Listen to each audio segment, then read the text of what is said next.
حبايب قلبي، السلام عليكم. كل سنة وانتم طيبين. انا فاطمة، وهي دي قناتي على اليوتيوب، محامية في المطبخ.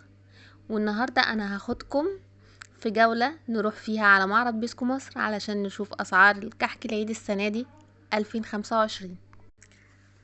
ولو اول مرة تشوفوني ياريت لو تدوسوا لايك وتشتركوا في القناة وتفعلوا الجرس علشان يوصل لكم كل جديد من القناة. وياريت لو تصلوا على سيدنا النبي في التعليقات. احنا كده دخلنا المعرض، فيلا بينا نتعرف على اسعار كحك العيد السنة دي. وقبل ما نتكلم في الاسعار احب اقول لكم كل سنة وانتم طيبين. معانا اول منتج العلبة المشكلة وزن 2 كيلو بسعر 510.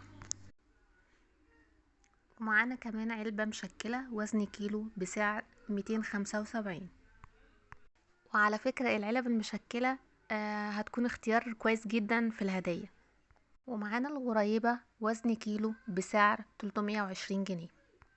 علبة البيتيفور المشكل وزن كيلو بسعر 285 جنيه.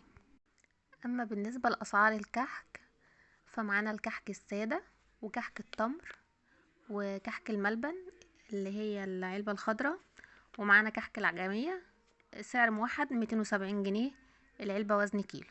بسكوت الفانيليا وبسكوت البرتقال العلبة وزن كيلو بسعر 240 جنيه. يلا بينا نشوف العلب اللي وزنها نص كيلو اسعارها عامله كام. الكحك الساده والكحك الملبن الاتنين وزن العلبه نص كيلو بسعر 140 جنيه.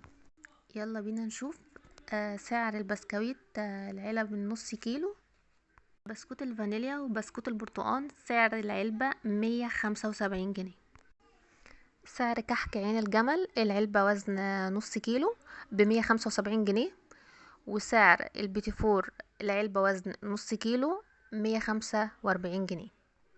وحابة اقول لكم عن المنتج المفضل بالنسبة لي وهو كحك عين الجمل، وده سعر الكيلو منه 355 جنيه.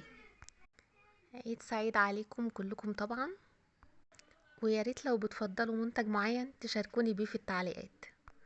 سعيدة اني كنت معاكم النهاردة، وان شاء الله مش هتكون اخر جولة بينا.